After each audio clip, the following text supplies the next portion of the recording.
to remember those 2,400 brave Americans who perished that Sunday morning, and to those tough and brave Americans like Ivan who got back on their feet and they fought hard with all their might. Sir, I'm going to tell your story. And the reason I tell your story is because we need to continue to tell the story of great Americans like you. We need to continue to keep that story alive and well in our hearts so that we can pass it on to generations and generations so that this great country will never, ever forget what took place on 7 December 1941. That anchor was on the great battleship USS Oklahoma, moored at Ford Island, Pearl Harbor on 7 December 1941. The USS Oklahoma took several torpedo hits, capsized, and resulted in the deaths of 429 sons and daughters of America. That sailor, Ivan Stewart, a storekeeper on Ford Island, was there. And ladies and gentlemen, that flag, which represents the indomitable American fighting spirit, was there. Her gentle wave quickly turned into a determined and relentless stars and stripes, and quickly awakened a sleeping giant. My friends, the day after the attack, President Roosevelt addressed our nation, and you heard his words from the Northwest class in JROTC. But I want to quote a couple of paragraphs that are powerful. And so if I might piggyback on you, thank you so much. Think about 77 years ago, President Franklin Delano Roosevelt reached out to this country, and this is what he said. No matter how long it may take the United States to overcome this premeditated invasion, the American people, in their righteous might, will win through to absolute victory. With confidence in our armed forces and unbounded determination, dedication, and drive of our people, we will gain the inevitable triumph. So help us God. Ivan will never forget that peaceful, quiet, 75-degree Sunday morning in paradise. Ivan was up and about that morning, walking between two hangars on Ford Island. Ivan had seen the planes coming through the pass that morning, and he thought to himself, our American pilots were out early, practicing in the friendly skies. But soon Ivan observed that those planes had red dots and realized that America's flyboys weren't out that morning. And the skies quickly turned unfriendly as black smoke and bombs filled the air. And within seconds, Ivan was knocked down as a tremendous bomb explosion had just occurred 25 feet away. And as a deafening shockwave rang in Ivan's ears, he was somewhat unconscious, lying on that tarmac. And in a nanosecond, this tough storekeeper was awake, and he crawled to the airplane hangar for cover. Ivan got to his feet inside the hangar, and he immediately joined his shipmates as they emptied the machine gun racks that were up on the bulkheads of the hangar inside. And with no hesitation and no regard for personal safety, they ran outside and they aimed their guns to the war-torn skies, and they began to fight. And fight they did, through to absolute victory in World War II. The primary targets in this surprise attack were the battleships on Battleship Row, moored to Ford Island, the battleship of the USS Oklahoma, where a tough 22-year-old sailor, his name was Ed Vesey, he was stirring about in his berthing quarters.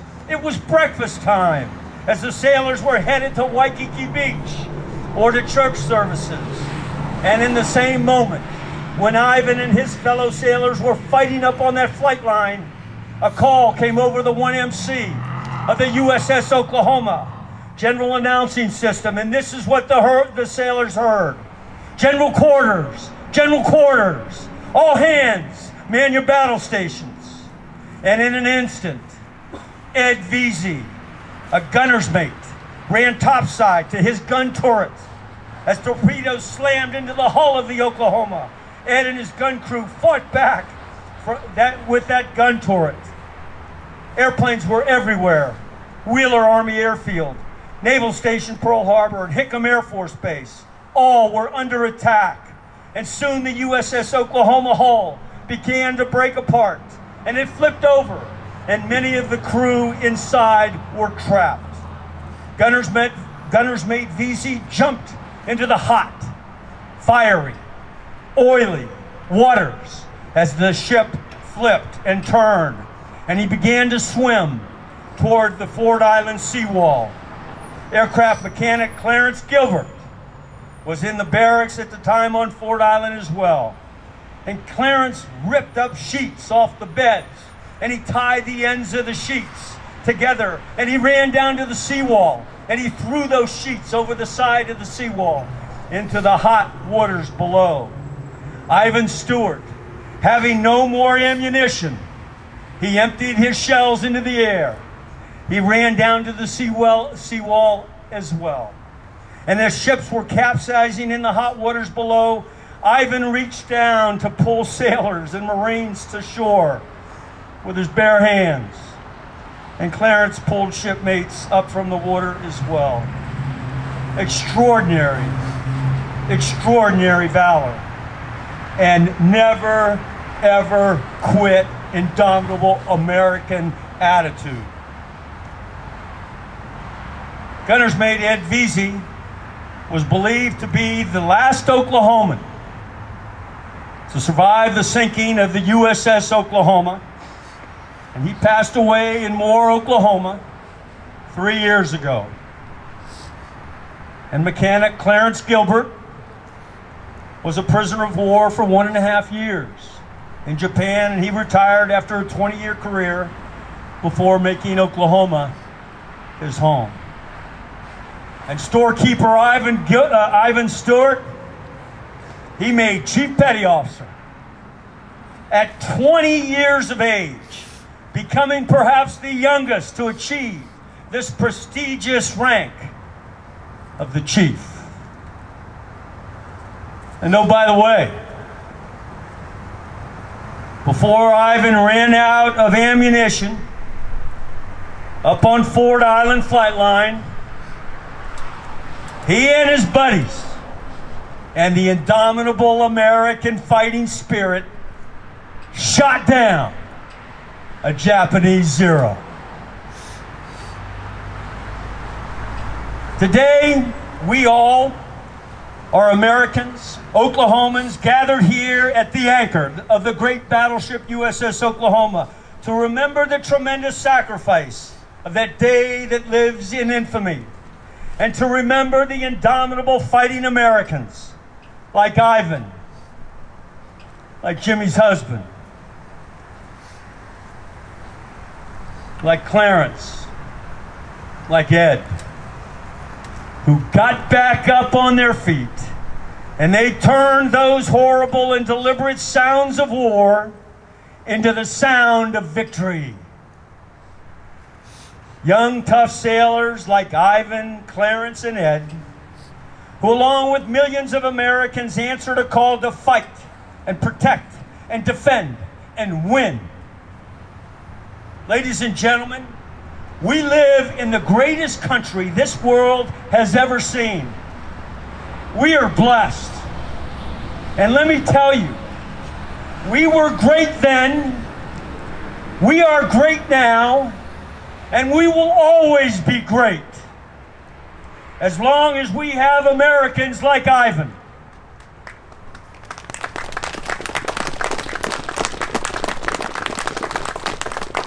Clarence and Ed and sailors from the wing at Tinker Air Force Base,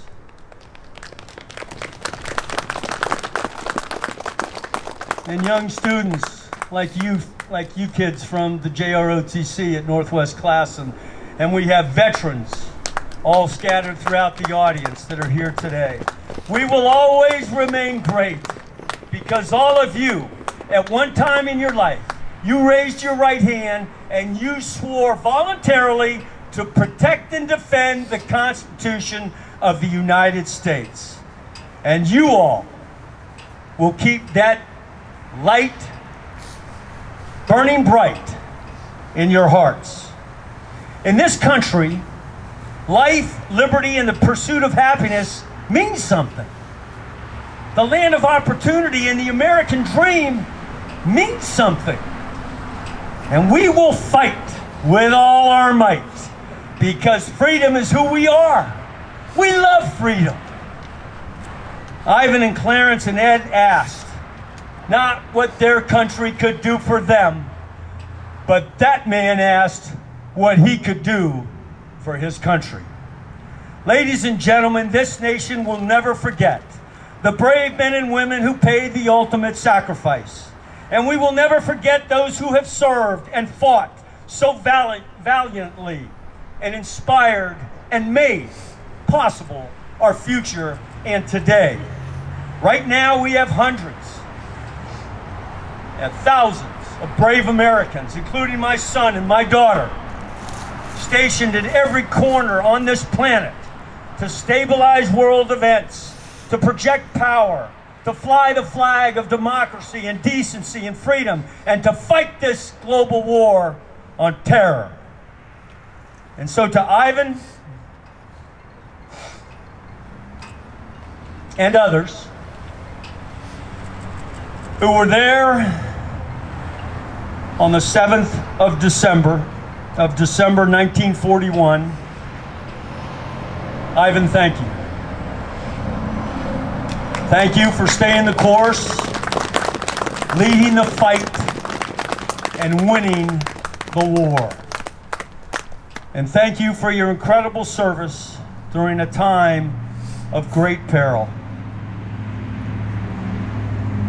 I represent all of Oklahoma and America, sir, when I salute you on behalf of a grateful nation for your wonderful, great, and dedicated service. Thank you, sir. Thank you all for being here. To guard the honor of our country upon the sea, in the air, on foreign soil.